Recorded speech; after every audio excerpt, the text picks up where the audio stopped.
Hi, everyone. Thanks for joining us. Hi, Serena. So yes, everyone, thank you for tuning in. My name is Tara Westerman. I'm the former managing director of Vivian Art Gallery, and very pleased to welcome you here to the second in a series of 4 Instagram live chats with the 4 artists featured in Vivian Art's current exhibition, Abstraction to the Power of 4.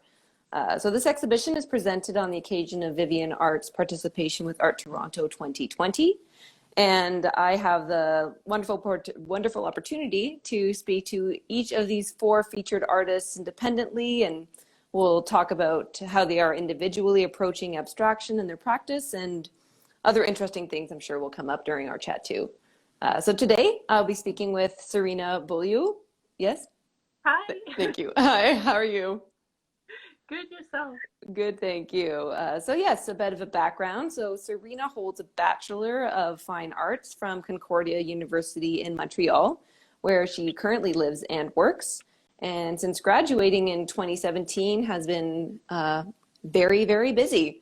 So since that point, your work has been featured in multiple exhibitions in Montreal, Toronto, Calgary, and your first solo exhibition was at Vivian Art just a little bit over a year ago now, in 2019. Yeah, Yes. that was actually my second solo exhibition. Oh, your solo. Oh, pardon me. But my first outside of Montreal, for sure. Yeah. Okay. That's okay. Well, I'm halfway there. It's not a big mistake at all. Okay, well, fair enough. Yeah. So yes, to all of us joining us here, if you'd like to type in any questions you have as we move through the chat, please, you're more than welcome to. And we're so very happy to get started. So ready when you are? Sounds good, Serena? Yeah. Okay, perfect. So yes, just to start off, then I hope that everyone who's joining us has had a chance to see Serena's work, at least an image. But I'd like to ask what experiences or influences have inspired the development into or continued focus on the geometric abstraction that is characterizing your current painting practice. Yes. I'm not sure exact. I couldn't really like pinpoint the exact moment or the exact experience that would have influenced my practice. The geometric abstraction work that I'm doing right now.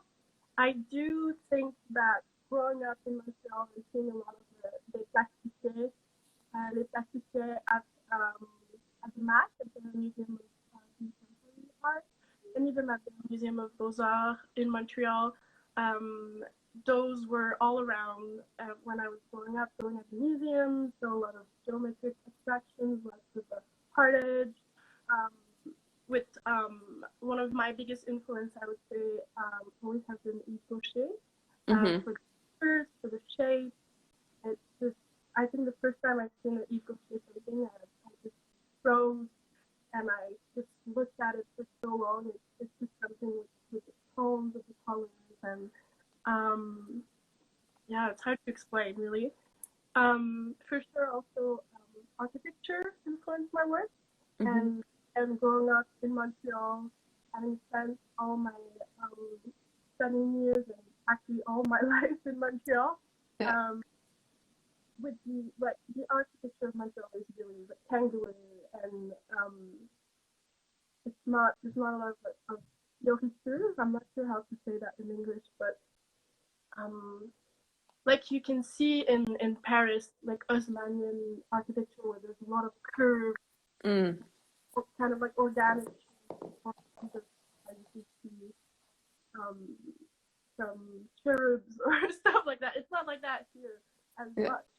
There's a couple if you go in the old port, but not where I grew up. So there's a lot of squares, rectangles, and it just always has been around me. So I guess that's just what came on the panel once I really let my inspiration go and I wasn't painting what I was like from an image anymore. Yeah, so it's quite intuitive, I would say. Yeah, that was going to be part of what you were just talking about. Now is going to go into my next question. Is architecture in general playing a role in kind of how you're developing your images, because certainly quite a number of them look like they could be rough approximation of building outlines, or large structures as it were. So it sounds like that is the case for you. Yes, it is the case. But what's also interesting, I think, it's sort of just arrived like that, and people started telling me, "Oh, it looks like architecture." I was like, Hmm. "Oh, that makes sense."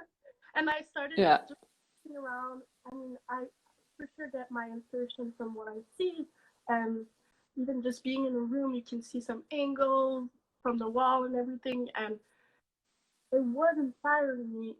But it wasn't painting what I saw. And then I realized Hmm. after that was what I was seeing all the time, that it Yeah. could be those two shapes like that on the side of the panel, and you have some sort of perspective. And it's just really simple perspective from when you walk on the street and there's buildings on each side of yourself. And Yeah. yeah, um, No, I think it makes a lot of sense because architecture is literally something that you have to interact with. You're either walking through it or around it, or it informs the way you can exist in any given, especially metropolitan space, which is exactly what you've said you've grown up and around. So that yeah, makes a lot of sense. Yeah. yeah, run away from architecture if you live in a city. No. Yeah, No, I feel too that I mean, I don't know if these are your more recent paintings, but I know that you have painted with much larger width of panel before, and you've extended the forms onto the size of the canvas, which, at least as I understood from my own arts education, means that it's entering into object territory. So it's like two-dimensional versus object. So I think that's an interesting alignment with architecture in that way as well. Um, thank you. Yeah. um, so yeah, I like using the size to really push the effect of um, how people can question themselves on what is forward and what is um, more in the background, or about the whole perspective, basically. Uh, mhm, and sort of um, see the perspective that is painted, but also the perspective of the actual object. So kind of, I would like for the viewer to kind of get lost a little bit in that, or maybe just question a little more than just it's simple, it is what it is on the canvas, on the panel. Um, yeah, and for sure it becomes more of an object also at the same time. So mhm. I kind of just like to play on this fine line, I guess, of what is painted and the perspective that is painted, and the perspective and the object that is actually there that you can see. Hmm. Yeah, certainly encouraging for viewers to actually look around it and not just stand from a single viewpoint, if they want to actually experience the work as a whole. Which I'm sure, of course, if you're painting the sides of the canvas, you'd like people to see them. So, Exactly. Yeah, it forces them to walk around and to have a little bit more of a subjective reading on mhm. what they're seeing, instead of passing by 2 seconds and having it figured out already in their mind. So I kind of like this idea. It doesn't mean that everyone is going to do that at all, but I try to think about it that way. No, but I think it's a nice surprise of an experience because, especially if your works are on a smaller scale, which I think a lot of them are, then if I was to see the work from across the room in a gallery space, I would assume it was fairly flat. But going up closer to it, you see that there is quite a lot of physical depth to the piece, which is, yes, as you're saying, it's a wonderful addition to an expectation, maybe. Yeah, yeah. Yeah. So like that little moment where you can sort of click in your mind for the viewer too. Hmm. Hmm. Okay, so I would also like to touch on how you're actually painting them because I know that they are, I mean, from what I can see, very evidently defined, the forms that are, but I understand you completely paint them by hand, so you don't use any tools. So I'd like to ask why you have diligently insisted to only use a hand as opposed to like a ruler or tape or other helpful adjustments. Yeah. I do draw the lines first before I do draw my drawing on the first layer, I would say, at the start of the painting. Mm-hmm. And then I start, so I use a pencil to make my lines. Um, but I lose them as many layers as I put on. I don't have my reference point anymore. I sort of have to feel the line, I guess. Mm-hmm. I chose to not use tape or any other structure that could really guide my hand, because I like this tension of the organic versus something very graphic. So you see really the the hand touch. So I'm not sure I'm expressing myself properly here, but No, absolutely. Yeah, you can see the hand. yeah, The the hand.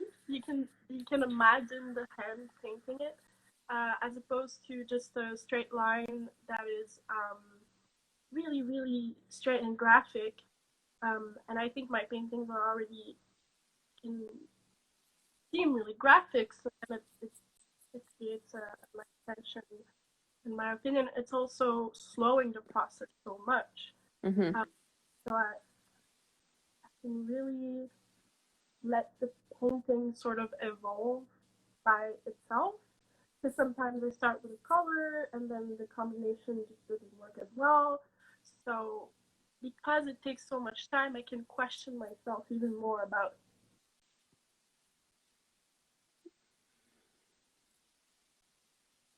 Yeah, Uh, yeah, yeah. You're on. okay. Yeah. um, yeah. No, that makes of course that's great. I didn't think about that before, that you are insisting you have to take more time with the piece as opposed to just getting it all down. But I'm sure there's also maybe an element too that like you've chosen to be a painter. Ergo, you choose to paint and not try and make a painting look like it was digitally printed, uh, perhaps as it were. Yes, exactly. But I also have nothing against people that do geometric shape and use tape. I think it has its beauty too, and it has its purpose. But for me personally, I really like that tension. I liked the sort of meditative aspect of making them also, and the challenge of making them where it's never straight enough because it's handmade. At Hmm. some point, you just have to accept that it's just going to be that. Yeah. The line is going to be like that. It's going to be wobbly, and people are going to be like, what? But that's what I like, I guess. No, absolutely. And I know that we had talked about this earlier, and you also brought up like how a wobbly line or what is obviously a gesture drawn by hand is opening up a a perceived vulnerability too. It's not perfect. Exactly, exactly. That's a good connection, I think, with audiences as well. It's like it's a very intimate thing. Yeah, hopefully it makes it more relatable in some ways. Hmm. And I think that the conversation we had earlier around the size of your works was really great too. How you talked about. So, what is the largest piece you have made to date? The largest, I think it was 4 by 5 feet. Okay, so For that's quite large. yeah, but for this practice, yeah, because when you're younger, you do crazy big paintings because you think the bigger the better. But I Hmm. kind of learned now, even when I did the biggest one like that, it has some interest. I'm still interested in it. I'm not saying I'm never going to do it ever again, Hmm. but I really like the intimate aspect of it where it's not invading the viewer. It's really sort of respecting its space. They can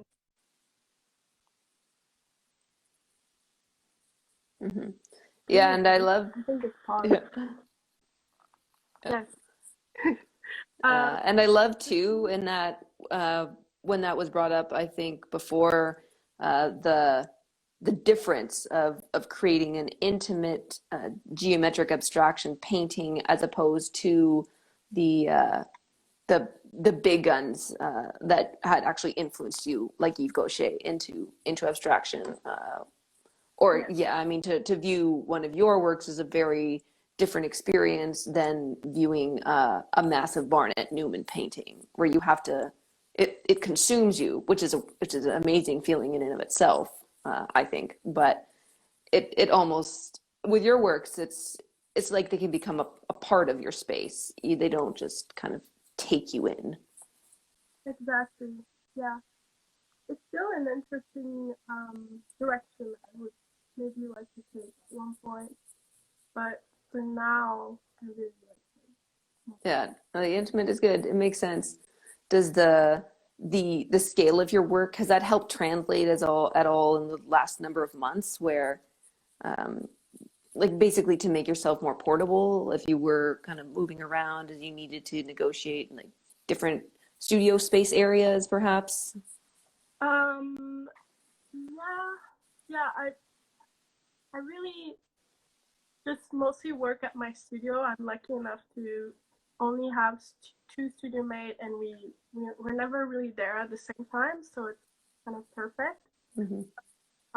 For sure, it's helpful to move around. Just when I had to go to the gallery and show some work or anything, I can bring it myself. So it was really, I kind of like also that I can just take care of them myself and bring them somewhere, bring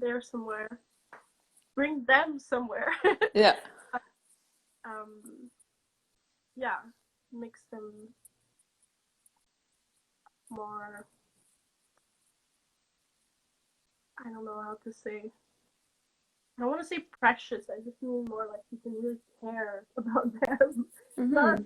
when they're super big and it's just they are deciding how you take care of them, because when they're too big, Yeah. you can't move them around as easily or anything. So. Yeah, you need a team. Yeah, you need a team to carry them around or yeah. Oh, yeah. Vivian asked, can Serena talk about her works on paper, her iconograph pieces? Yes, so those, I did two series. So they were, I can see myself also doing more of the same idea. I guess the idea of the iconograph drawings are to isolate the shapes that I work with in my painting. So they are really in really linked to the painting work. Um, also, so but they are each of them on one piece of paper, so they become a little bit my alphabet, I would say. That's Hmm. see it. So the alphabet of my visual language, and I would start to see really, it was research into my own work and a methodology to see, notice which shape I was using more, which color I was using more, and seeing them just by themselves in the middle of the piece that had so much space around them has really informed the next thing I did after that. And they're quite satisfying also to make because they're way quicker than my paintings. And yeah, and I like to I like um, that. I like that. An alphabet. yeah, the alphabet. Um, and then you make words, and the painting is one word and another one is one word. Yeah. Yeah. Oh, that's great. So do you work in series then, or it just kind of one informs by the previously created? um I would say it's more informed by the previously created. If it is, if I work in series, that has been a really long series I've been working on, because Mm-hmm. kind of really just one happens and then the other one answers to the other one. So in some ways they're a series, but I don't call them like a series. It's just one done. Yeah. No, that's good. And then yeah, your use of color is so interesting too. You don't use primary colors, or at least I don't see much evidence of them. They all seem like wonderful subtleties. So do you have a color in your mind that you need to just somehow find to physically produce? Or is it a lot of play and experimentation? Yes, I think that's actually one of the most fun in my work.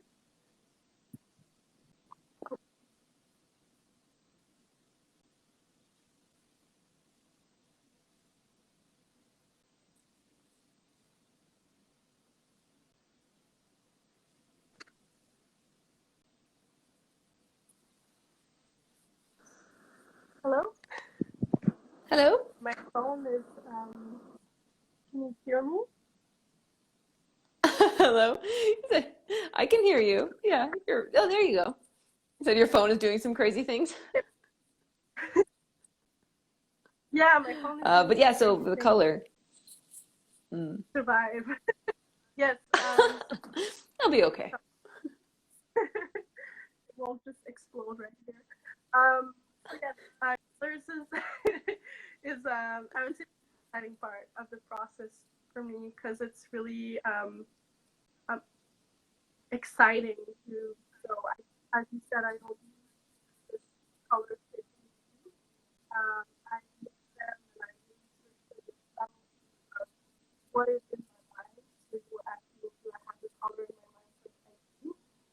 It's just I have it, I want to make it, and then I try in the best way I can to translate what is in my mind. So it is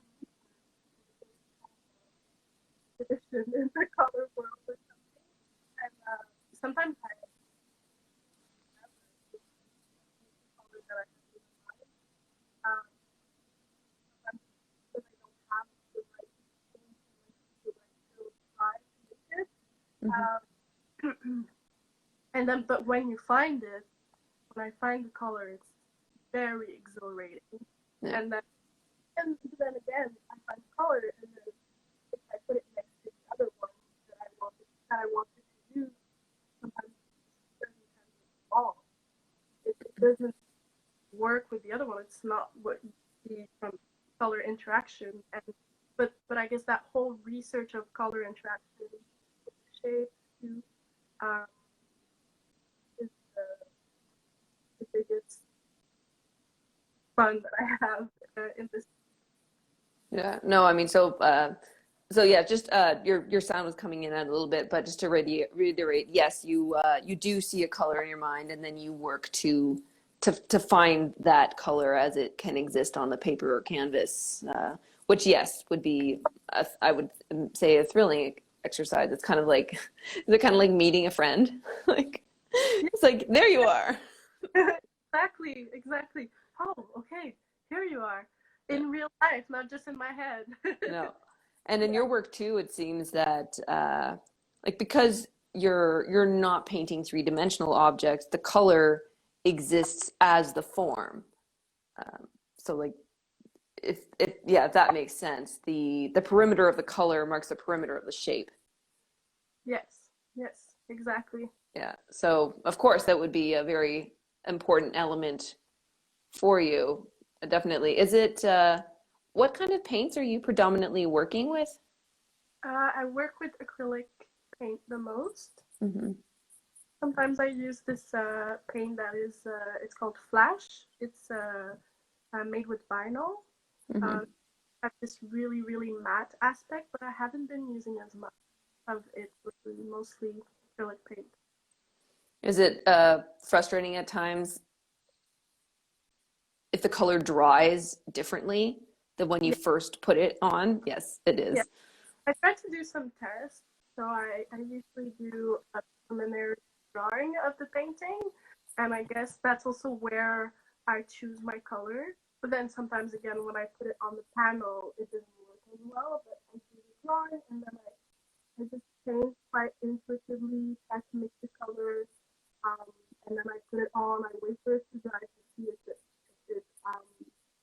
if it works. But sometimes again, like sometimes it takes it takes several days to dry completely. So you think you like it, but then after a couple of days, you see that it's actually too dark, or um, because it dries darker. So yes, it can be frustrating, but I think it's also the challenge that I like, find that moment where the colors all work together. In my opinion, but I have the moment where I'm like, okay, it clicks. This is working somehow. And if so are there particular works of yours that are thicker because you've had to paint over the same form that you want to see in a different color, so you can kind of almost witness the working process? If some of them had to be more worked, I guess, because they were giving you more challenges. Yes, some of them definitely get a little bit overworked. Oh, well, I don't know about overwork, but I'm just wondering if like if I were to go around to the side of the painting, if I saw one that was a little bit thicker, I'd be like, oh, Yeah, so maybe. yeah, there's a couple of them out there. Yeah. Oh, that's good. So of course I ask anybody that wanted to offer any more questions for us now.